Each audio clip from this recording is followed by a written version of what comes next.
Boys. So our friend over at Mr. Matty Plays right there. Mr. Matty Plays. Go subscribe to his channel. He got his hands on a Nintendo Switch too early. So hopefully he has good things to say because the market is going to be getting crowded for handheld devices here soon. Xbox is jumping into the pool. Plus, you have like the Rogue Ally and stuff like that that's already around, Steam Deck, so on and so forth. Early. Um, I couldn't believe it when I got the email. Honestly, I saw it. I looked up the agency on LinkedIn because I was like, "There's no way. Like these people are gonna jump me. Like there's no way this is actually real." And when I got there, I mean, it was just crazy the amount of like celebrities and stuff that were there, or like big industry figures. I was like way in over my head. So it was just crazy and humbling to be there. But I wouldn't be there without all of you watching and supporting. So like seriously, big love. I just cannot thank you enough. It was an incredible W. experience. But let's get into the Switch too. A big thank you to Nintendo for inviting me to This this is what I event. want to We went see. to New York City. I paid my whole way there, by the way. It's right in my backyard. But I got to play about over 4 hours of Nintendo Switch 2 stuff. Damn. All of those games like Donkey Kong and Metroid and Welcome Tour, and yes, even third-party stuff like Yakuza 0, which is a timed exclusive, by the way. Didn't realize that, as well as Cyberpunk 2077 and a bunch of other games that I'll get into. Yeah, that's what I'm the most curious about, I think, is like how well does Cyberpunk run on on the new Switch? These games were on like a 20-minute loop, but there was enough stations in time where I could just repeat these demos if I felt I didn't see enough, or if I wanted to solidify some thoughts in real time. Unfortunately, there was Gotcha. no direct capture. All of the gameplay you are going to see in this video is shot over my shoulder. I had to be in vision of the gameplay, otherwise the Nintendo ninjas would shoot me down. With all of that out of the way, let's dive right in talking about the system itself, and then I'll talk about all of the games, first party and then third party. In the handheld experience, this is the first thing I did when I got there. They had the station there with the system, and I was like, oh, I get to touch it. Holy crap. Okay, here we go. I was very scared to drop it, very scared to break it, because the Switch 2 is heavier than the Switch 1. Not significantly where you're going to notice it right away, but it's very sturdy. I noticed this mostly with the kickstand that's more snappy, but not as like say flimsy as the first Switch kickstand. I know the OLED did improve it, but this one, like, it's got some weight to it. The button press was definitely responsive and a little softer than I'd say the Switch 1 was, which I think is deliberate because of the mouse functionality that I'll get into in a little bit. I thought the screen quality, as an OLED junkie, between my Switch OLED as well as my Steam Deck OLED, was solid, right? I'm gonna miss OLED for that gap of time before Nintendo gives us another SKU of the Switch 2. You know, Probably. OLED's one of those things that you think you don't need. I say this as a Vita lover. You think you don't need it, and then when you go back to it, you're like, oh my god, the colors are so beautiful. So yeah, it's missed a little bit for sure if you've been enjoying that OLED life. Heat management. This was something that I feel I got a good look at because these devices were plugged in the whole time, and they'd been running all throughout the day. And so whenever I did handheld tests and I picked it up, this thing wasn't really running super hot, which I thought was pretty impressive again because the charger. That is good. That is good. Because when they said that they installed a fan into the dock, that made me a little bit worried that there was a problem not being addressed. But if what he says is true and he was there and he tried it, they were running all day and they weren't really, I mean, like likely speaking, they were probably a bit warm, right? But you don't ever want it to be hot, hot. Like it shouldn't be running hotter than say a gaming laptop, for example, because a gaming laptop runs hot as shit. And then you get to a PC and you get to the crazy high end PCs where they're liquid cooled and shit.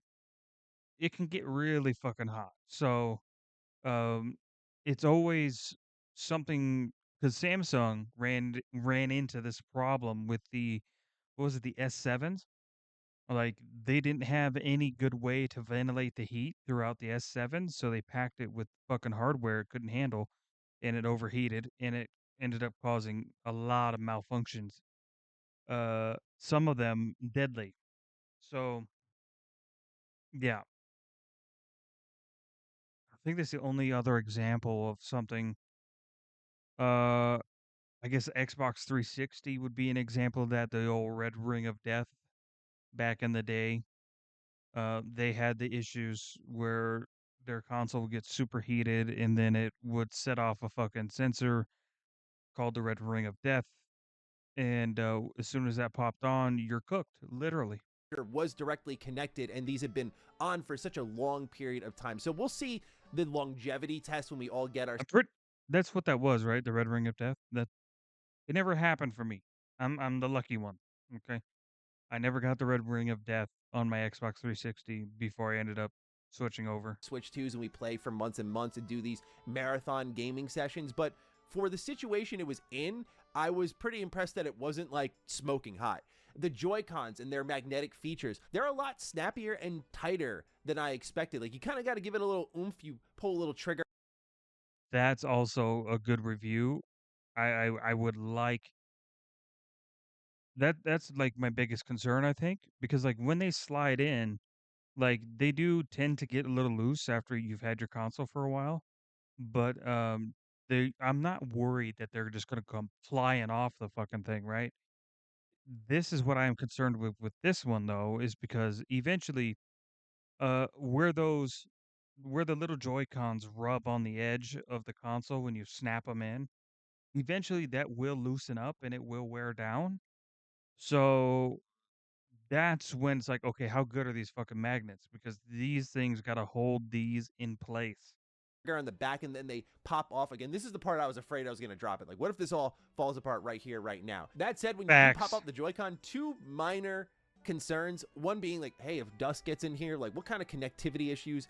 The other being like, what happens if someone drops it or Just gotta do the classic Nintendo and just blow it off. drop something on it? Like, how flimsy is this bit? It's kind of crazy. It's just Shout hanging out out my there. N64. But there are some unknowns for me at the end of this handheld experience. One is drift. I don't know if there's going to be drift with this system yet. Battery life, we didn't really get to give it this sort Drift. What does he mean drift? Like it's like stick drift? 'Cause I have stick drift. I literally, I in the past year, I've had stick drift in both my PlayStation controller and my Xbox controller, my PlayStation controller,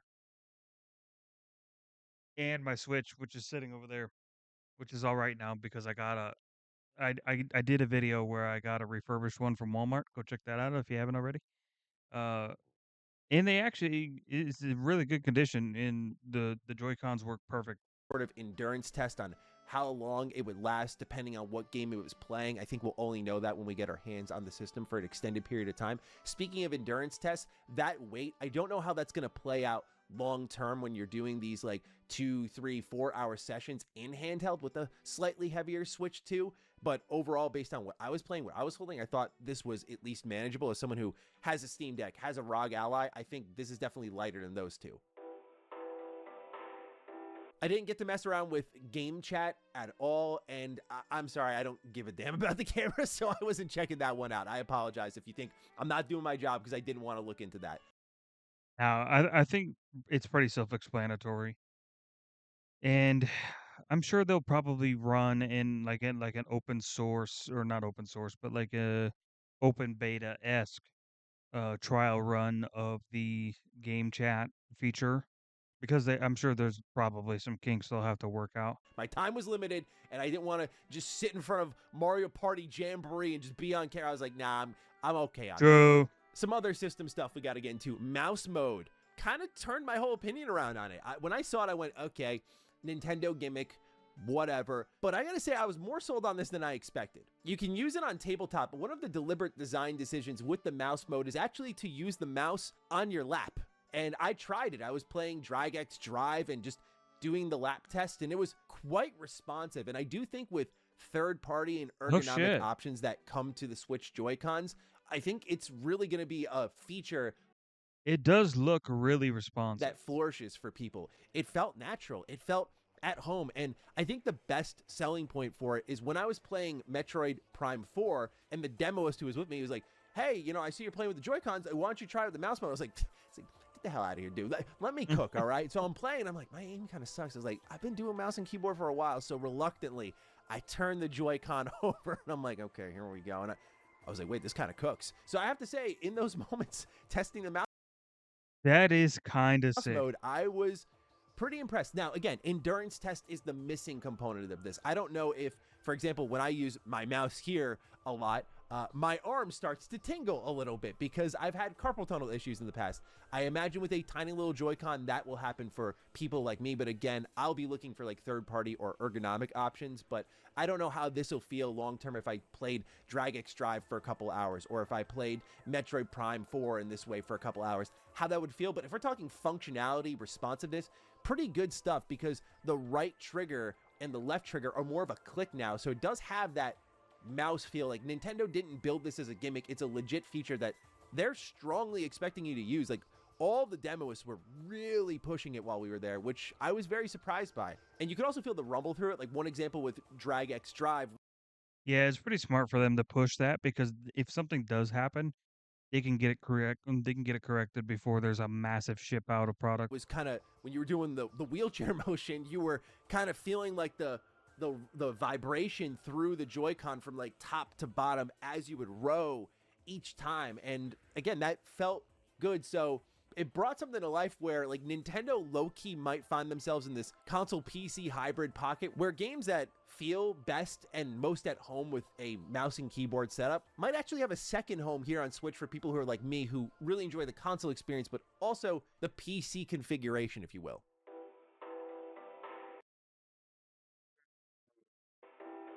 I got to try out the new Pro Controller as well. Like I mentioned with the clicky triggers, this is the same case here. Feels good. It's the Pro Controller again. There was a I like how little small it grip is. around it to make sure the charger was continuously plugged in and no one. Because like even with my PlayStation controller, like I have a problem with like how close the buttons are. Because like I don't know how well you guys can see it. Let me.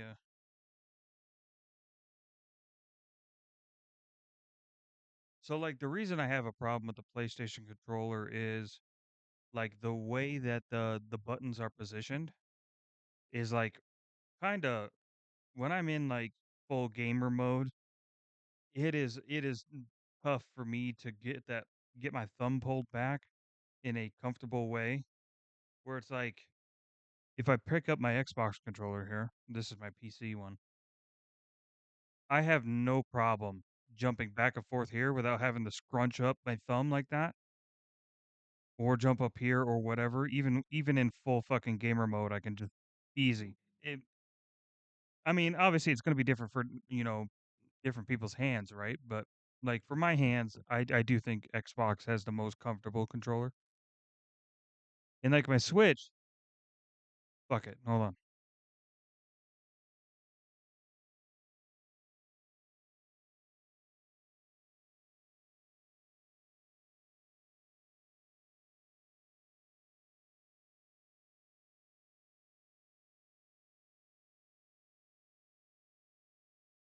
So like my Switch is like it's okay. I mean, let me hold on. Let me get it. There we go. So if I'm playing the Switch, I don't really have to move my thumb up that much. Like the buttons are high enough up, I don't have to really deal with that, which is nice.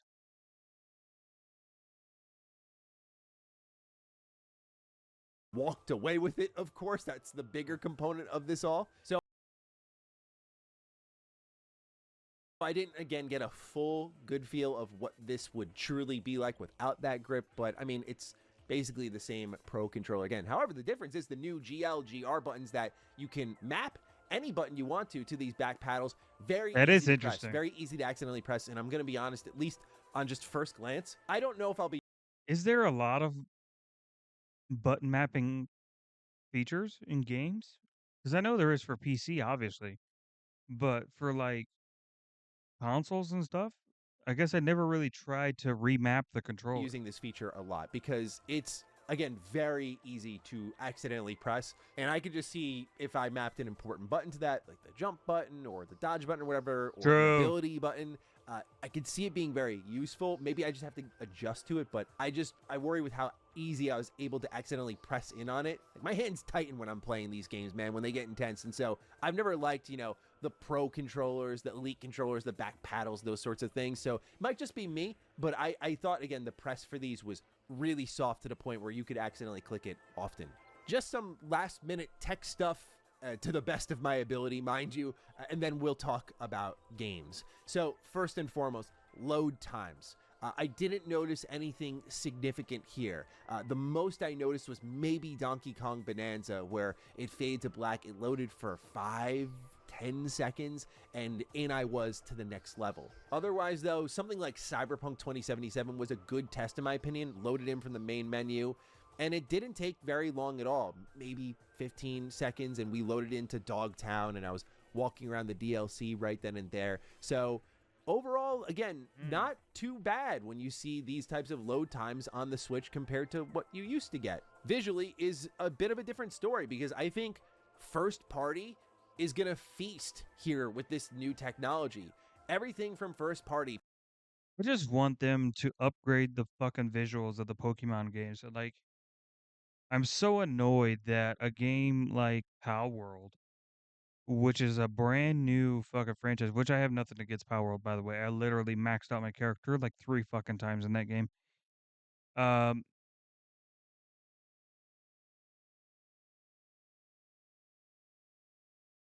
I just find it annoying that Pocket Pair is in so they're so insanely good at making Power World, but Pokemon can't compete. Like, you're a they're probably like what, a multi-billion dollar company at this point? Like, what are we talking about? How can they not get a good development team together to make a really stellar looking Pokemon game? Like, what are we doing? Like, I watched the trailer for Pokemon ZA, and there were there wasn't even round lamps. All the lamps were hexagonal. What are we doing? Why do we have pixelated grass? And why do the roofs look like they came from the 3DS XL? What are we talking about? Particularly Metroid, looked It was really bad, good. man. Things like Donkey Kong didn't look as good, but because the environment was so destructible, you see the trade-off in the gameplay happening. The one game that I think disappointed on a technical level was actually Welcome Tour. I noticed when I loaded into the screen zone, we'll call it, of the level, there was a bit of a frame dip in textures loading, and I was like, you seem the least technically demanding. What's going on here? Mario Kart World also looked really good. It might be just because the game isn't optimized, Colors were beautiful. or the So demo, or overall, I whatever the think fuck it is. visually on the first party front, looking pretty good. And if you were a big fan of Nintendo first party, you should feel pretty excited about what they can do with this if your name's not Pokemon. Boo! See? Now, Can't say I don't know what frame I'm rate, talking we got about. to talk about that because I know that's where third party comes in. Frame rate, in my experience, was stable. However, there are some concessions that I think are definitely being made that you should be aware of. If I were to draw a parody of any kind, and many have already drawn this line, yeah, it's kind of like you've got now the PS4, Xbox One experience on the go, which for me, like, these games are plenty big and look plenty fine where I'm cool with that. But you'll notice, for example, Cyberpunk 2077, to me, and everything I played, This is the one that I was the most interested about because, like, Cyberpunk is very intensive. was probably the roughest in the terms of visuals. Hair in particular looked terrible, like low setting on PC type bad. But Fair. the character models, the environments, the amount of NPCs on screen, all looked solid enough. The motion blur, I turned that off almost immediately because when I opened fire, first entering Dogtown, I was like, oh boy.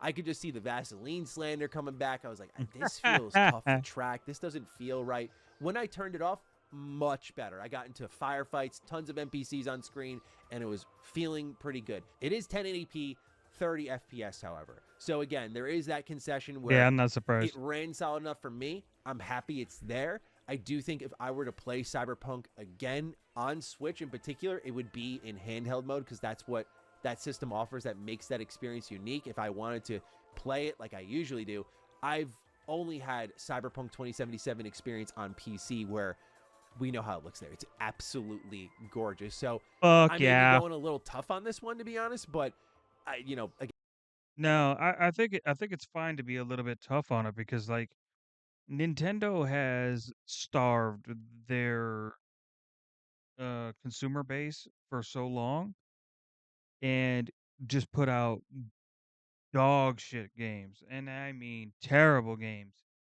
Games that are sometimes their flagship titles, of which run like absolute dog shit. And as much as they want to say and blame other people, it's also partly on them. If you are going to stop innovating and you're going to stop pushing better hardware for better experiences, you will get left behind. Like they're like, you know, I'm it's why I have a Nintendo Switch now and I'm not going back and playing fucking Pokemon Leaf Green on the fucking Game Boy Advance. It's because the Game Boy Advance when it was around, uh, and it was popping, was fantastic, and I played the shit out of it. But eventually, we got we got the next leg up from that, and then uh, I think at one point, what was after the Game Boy Advance? I don't remember what was after the Game Boy Advance. I think the next one that I owned was the 3DS, and then I got rid of that for the 3DS XL. So you got the double screen with the touch screen, and it was super sick. And I played the shit out of what was it, Pokemon Omega Ruby. Played the shit out of that. And then I think I stopped. I was not a Wii person.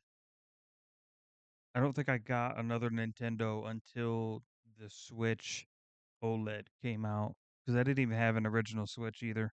when you have all of that experience, like hundreds of hours experience of Cyberpunk on PC, it's pretty tough to go to this. Still, again, I can see this being very cool on handheld, kind of like Witcher 3. You know, it's not going to look as good, but I think in a console experience, it looked respectable enough, is what I would say. Something like Fair. Yakuza 0, which, again, as I said earlier, I learned was a timed exclusive. I played this in docked as well. Visually, it's solid. I feel like Yakuza has never been a incredible looking franchise outside of its like cutscenes, like the choreography in them especially really good. I didn't get to try the new Red Light Raid. Well, and the thing about like the Yakuza games is they're like they're basically loading levels. Whereas Cyberpunk, you have a massive, expansive open world. So that's going to be a lot more hardware intensive than like a level loader like Yakuza is. Mode that was not here. I have not played Yakuza 0 yet, sadly. I've played Kiwami 1, 2, and Like a Dragon as well as Judgment. So I don't know if what I played was new cutscene stuff. I will say the cutscenes I did experience were raw. The writing in this game is amazing. Like I got to play this one as soon as I can. Now I know where I'm going to play it, and I'm glad that it's coming out soon. Again, it's a timed exclusive though, so it'll be on other systems later from what we read from RGG. But this one, again, looked all right. The other third-party experience I had was on Hades 2, and I mean, speaks for itself. That is a beautiful-looking game, more artistically driven. There's no real drop-off there, so it feels really at home on Switch 2. Okay, It's never really my style of game, but I do hear a lot of good things about Hades. let's really dive deep into the games. First up, Mario Kart World. What do you get for $80? Really good question. Glad you asked. Okay, you get an insane roster. So you get characters like Burger King Yoshi. You get King Boo, but he's in like an aristocrat form, so he looks like really bougie. You get crazy characters here. You get the cow. Sure, why not? You get Baby Luigi. Just some insane skins here. Lots of carts, and it's a full open world. Now, what I will say early here is I do think free roam will be the difference maker. It has the most potential, but I need to know more, because if this is like True. Forza Horizon meets Mario Kart, I think this is going to be awesome. I say all this because one half of the game that I If Forza Horizon hasn't been good though, Forza Horizon 5 was a failure for the amount they probably put into that game. It sucked ass. Because a lot of people, we've been wanting Japan for I don't know how long, but we got Mexico, which was like, nothing against Mexico. I mean, y'all, I'm sure y'all got fantastic car culture, but that car culture isn't popular in America because like, everybody knows Fast and the Furious, Tokyo Drift. Everybody knows what's that fucking shit is escaping me. What's that fucking anime?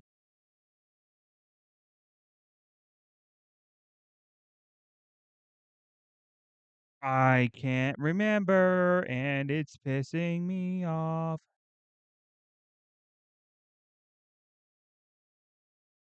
Oh my god. I see the car. I literally see the fucking car in my head, but the name escapes me. played, I was like, all right, more of the same. The other half I played, I was like, this is awesome.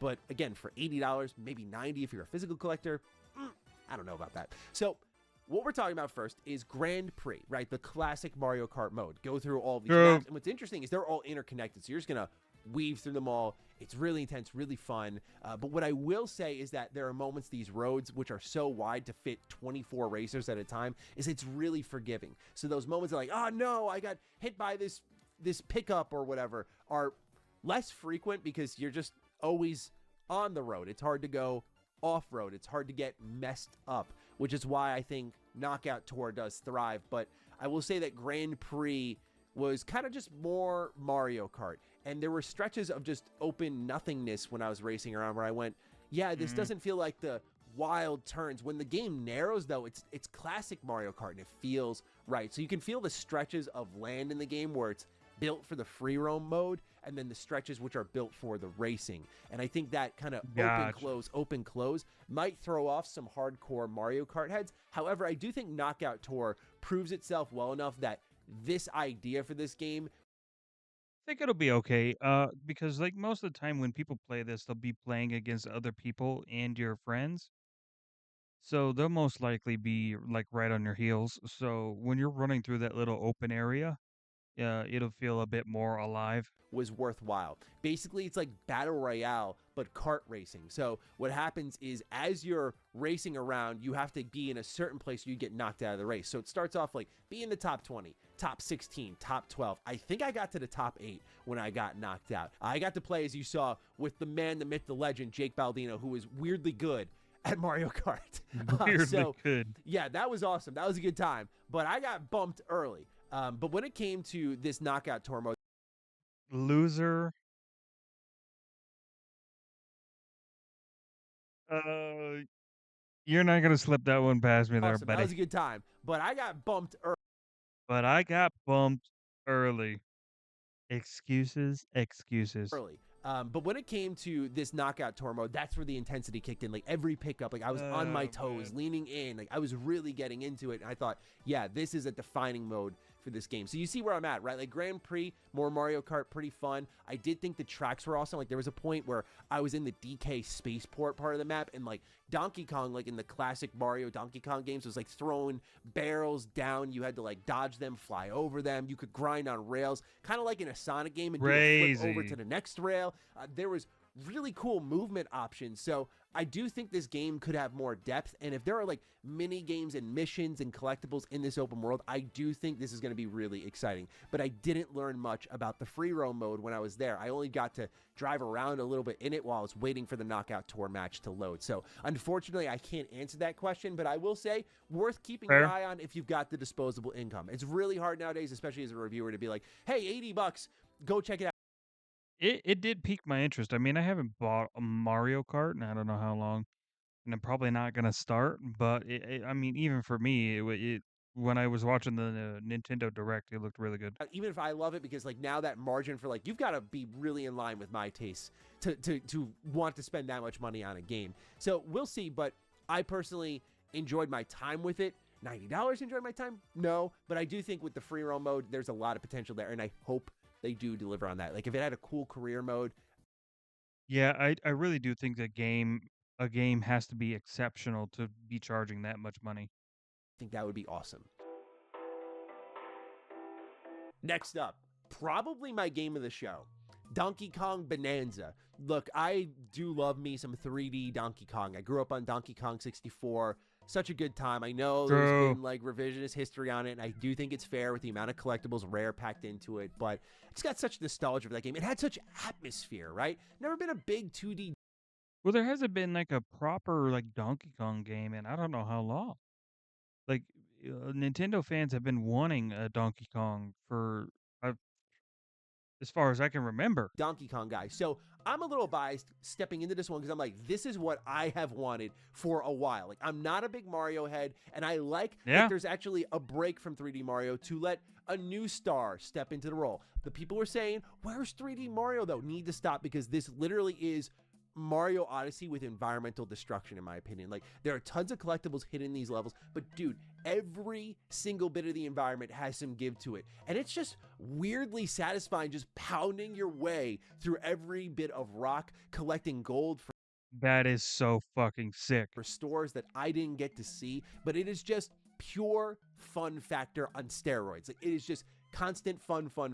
Punching through environments, picking up rocks, throwing them, breaking other things, picking up bombs, throwing Donkey them, breaking Craft. other things. Like, I cannot wait to see the ability wheel in this game, the other things I can do with the environment. Look the at that crazy banana. mini games. Combat did also impress me in this game because everything's so reactive, has such give that I kicked one enemy into another and they were bouncing off each other. I was knocking them into parts of the environment. It just all felt very reactive. Again, fun factor off the charts here. So Donkey Kong Bonanza, I mean, yeah, it's not like this crazy story. Yeah, I'm not crazy about the redesign, but I do really like the game itself. I mean, again, as someone who grew up on that 3D Donkey Kong experience, like, I am really here for what Donkey Kong Bonanza is doing. And again, they had like True. bananas that were crystallized, that were tucked away, that you'd have to punch through to collect. And it was one of the few games that when the demo was over, I was like, man, thank God it's only a couple of months. Like, I cannot wait for this one. Hell yeah. Perhaps the most impressive game I saw, though, and finished in a close second place, and I think this is what a lot of people are interested in as well. The Samus game looked really good. probably would have been first if I got to see one other element of it, though, is Metroid Prime 4. This is the tech showcase. This really shows that if a developer locks in, what they can accomplish on Switch 2. And given Nintendo has shown they're going to continue to do exclusives, I hope that developers who do buy in to an exclusivity agreement with Nintendo do the things that I see Metroid Prime 4 is doing. 4K 60, 1080, 120 FPS. I didn't get to try the 120 FPS mode, I'm gonna be honest, because when I was playing in 4K 60, I was like, this is amazing. This is totally fine for me. I wouldn't want it. It looked so good. The environment, the detail, the amount of impressive cutscenes I saw of like starships flying in, blowing things up. It was like the opening of a Halo game, but it was Metroid. It was really good stuff, but it looked good and ran good. Like, I was in the thick of action in a huge boss fight. I had Damn. to shoot out my missile launcher, target weaknesses on the enemy. It was all just responsive and fluid. I went into my morph ball to dodge certain attacks. I double jumped to dodge others, and I went, this game's going to take all of these great moves away from me. This is going to feel awful. But again, all of this was happening, and I never felt the need to switch to 120 FPS. I mean, it looked amazing. It ran really well. This is proof that the Switch 2 can put out some great games. And I can't wait, for example, to see what Monolith does, like the Xenoblade developers, because they were cooking on Switch 1. Like, when you look at what Pokemon was doing versus what Xenoblade 3 was doing, night and day difference. There are levels to this, man. But Metroid, Never I look at it played like, Xenoblade. whoa, when new Xenoblade comes around, oh, watch out. Unfortunately, did not get to see the psychic powers, though, so I just got to feel out, like, going into the morph ball, rolling around a bit. The scan mode is here, so you can get all your lore in your environment that way. The lock-on is here. Works really well with the mouse controls. Also feels good just using the Joy-Cons. You could use either or. I went with the mouse controls while I was there, standing and playing. The boss I was fighting against had a bunch of weak points, and he'd shoot out these, like, energy waves. Some I would have to jump and dodge. Some I'd have to double jump over. That's the part I think I'm most interested in is the boss fight. over. Some might have to turn to the morph ball to get under. And in the meantime, you're just shooting these weakness points, and you'd want to use your missile launcher on them mostly. But you could also charge up your shot, and when you did, you'd bring in collectibles near you like health. So yeah, the combat just has a great This is like a PG Doom. first-person shooter. Felt really good. Welcome Tour. This is a divisive one. Oh This boy. game is so cute. I want to love it. I would love it if it was a pack-in. The fact that it's not is really disappointing. Even if they're charging $5, don't care. This should be a pack-in because at the end of all this, my decision was this is very gimmicky and something I would have fun with, but I don't want to pay for this. I don't want to pay for some of the Fair. mini games that I saw there today. If this was the best Nintendo could show, this absolutely should be a pack-in. The coolest one I saw, I'll start off with that, was a 4K display mini game. So obviously this is a very Astro's Playroom coded experience. Like, hey, let's celebrate the power of our new system in a gamified way.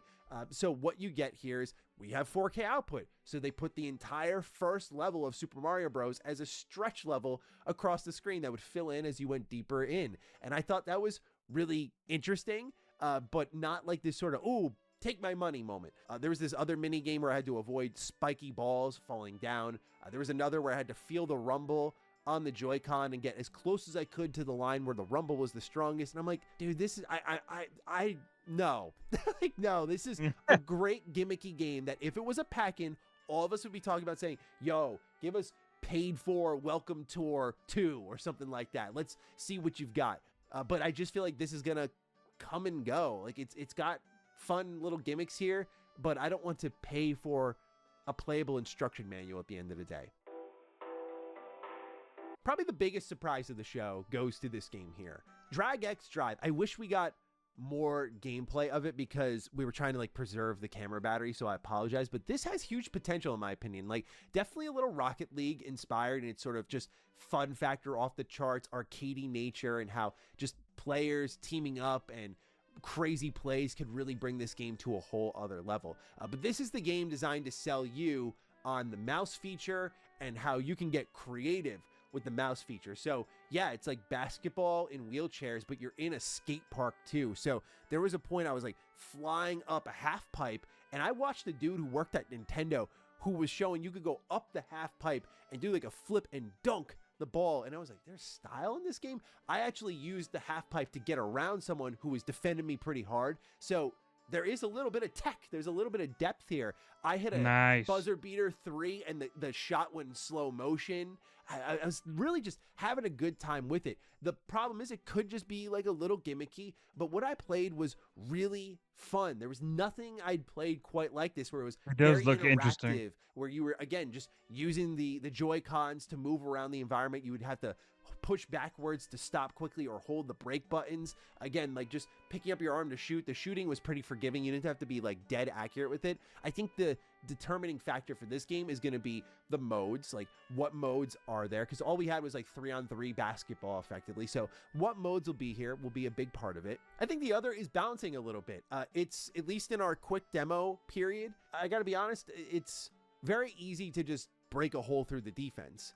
You'll have these moments, I did it, where I just flew up the middle of the court. Everyone was kind of just hanging around like, okay, where's the ball going to go next? Someone passed it to me down court and I just laid it up and that was it.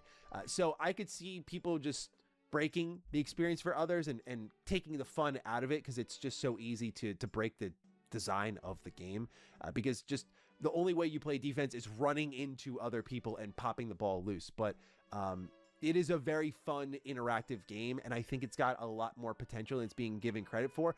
And I could see it becoming the meme game, kind of like the 1-2 switch moment where people are like, where's 3-4 switch? Like, where's Drag X Drive 2? I think this game does have potential, though. We'll see what they add on top of it, but I went from kind of like, oh, this is ridiculous, to playing it and going, you know what? That was fun, and I would actually be interested in picking this one up.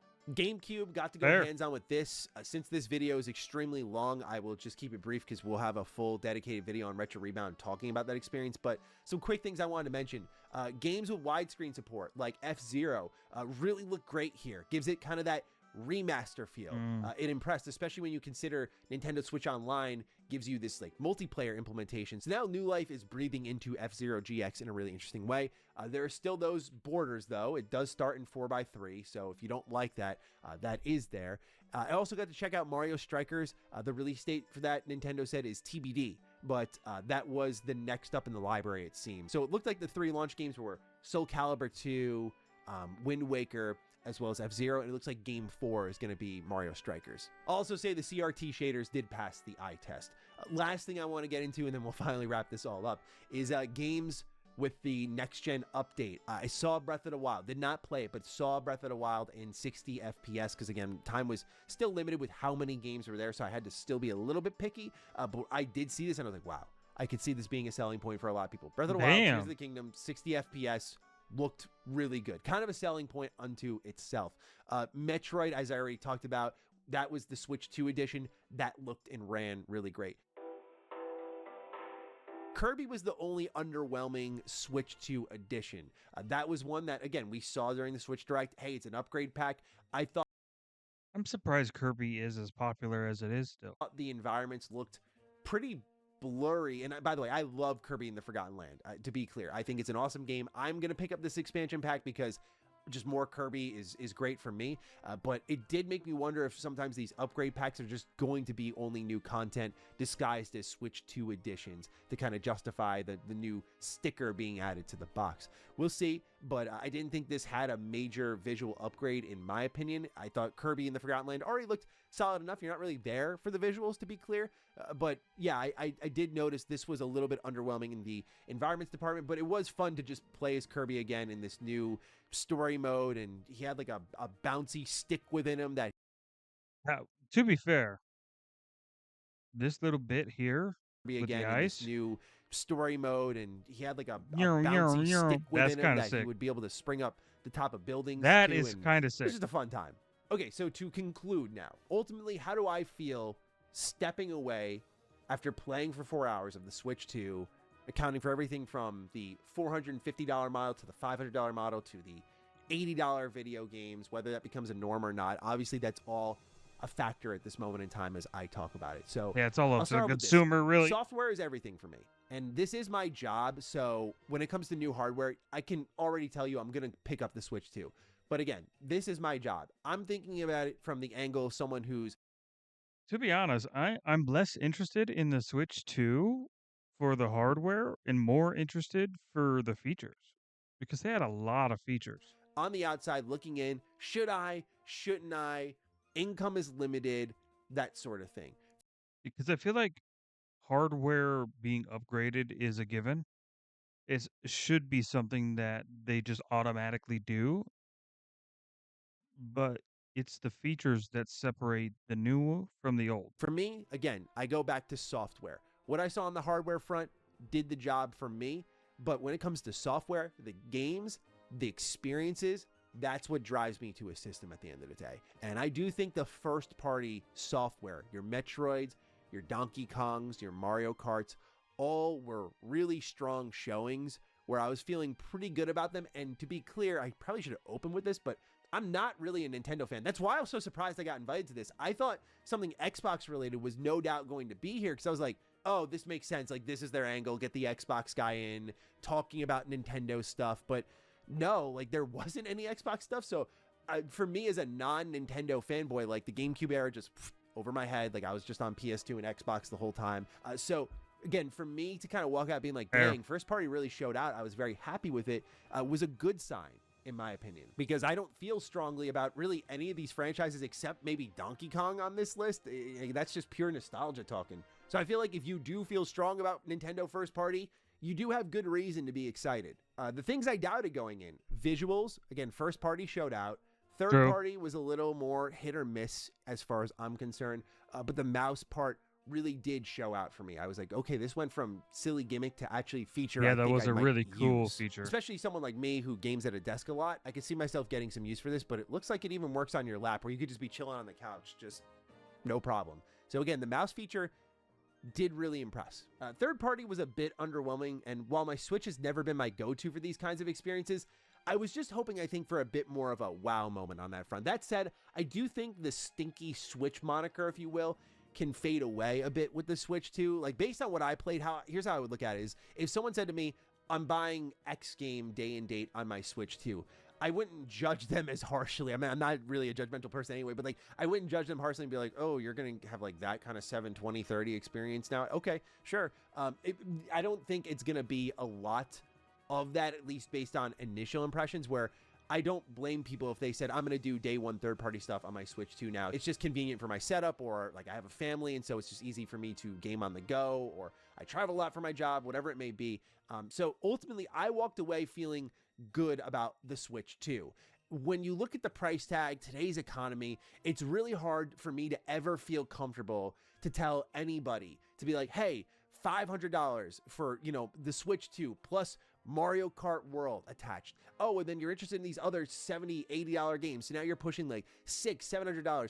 It's really tough for me in even a review state with like dozens, hundreds of hours logged to be like, hey, go spend that kind of money. So what I will say from my preview experience is keep your eyes on things. I know there's a lot of sticker shock. I do think something like a Mario Kart World, you should definitely just wait on. That's an insane price tag. That's really tough in that window I played in to tell you if that was worth your time or not. Fair. But things like Metroid and Donkey Kong did show, at least for me, I'm like, I cannot wait. Those are some of my most anticipated games easily now, both from Nintendo. Dragon Drive showed out. Third party was strong enough where I was like, yeah, I could see myself sometimes opting for getting something on my Switch too, just because that handheld experience, that mouse experience, that combined experience just works really well for me and my current gamer lifestyle at that point. Ladies and gentlemen, that's all I've got for you on the Switch 2. I know this has been a long video. Bless up our editor, Dan. He's been working super W hard for the Dan. channel lately. He always has been, but I mean, especially lately, Hell we've had yeah. some really long videos coming out that he's been producing very quickly. So just want to send him some love for making this stuff happen so that I can just like really focus on the coverage and getting to these events. And again, thank you to you. I don't want this video going much longer, but seriously, I hope it doesn't come across as like empty thanks, but just it really, when I came home, I first off crashed. I was so tired because we got up at like 7 a.m. to go out to this event. And so I took a nap, woke up, had a salad. But having that salad, I was just in kind of deep thought and just like, life is really good right now. And I was just feeling immense gratitude. It just was a really. I just can't really do salad anymore. It's completely random, but salad, it's so bland, dude. Even if you'd like doctor it up with like,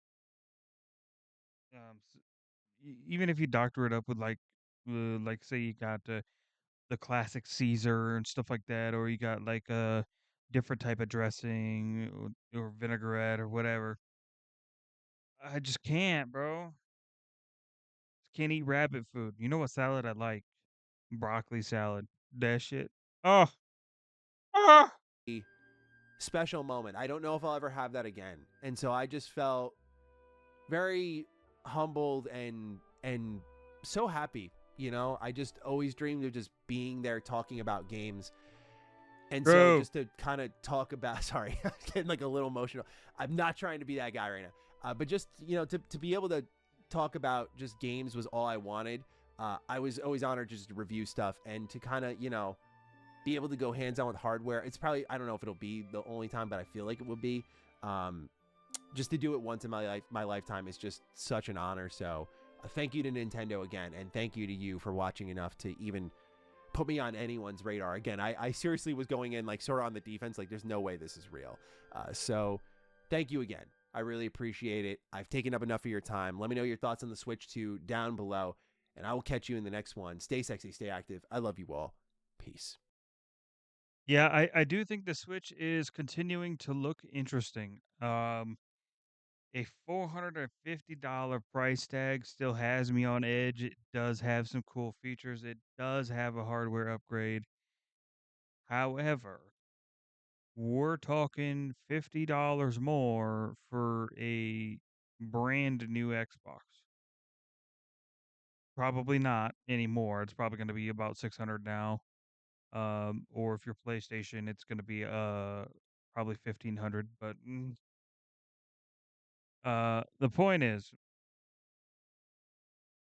I've even found like some pretty damn good PCs, even just like gaming laptop PCs for the $700 that you would be spending in total just to get the Switch 2 and a couple games. So I'm thinking, okay, I I get this used computer and then I go on Steam and I get a bunch of 30, 40, 60, $70 games. Yeah, I'm gonna spend a little bit more up front, but my gaming experience is going to be 10 times better than it would be on the Switch 2 because I don't have to deal with exclusivity problems and only being able to because like one of the biggest flaws the current Switch has is it has no games. The game library is terrible. Because I'm glad they're finally branching out, but like they took their damn sweet time. But that's it for that. So make sure you guys go to Maddie's channel. Make sure you give him a love, give him some love, give him a Console sub, give him a like, all that good stuff. And without further ado, I guess I will catch you guys on the next video. Peace.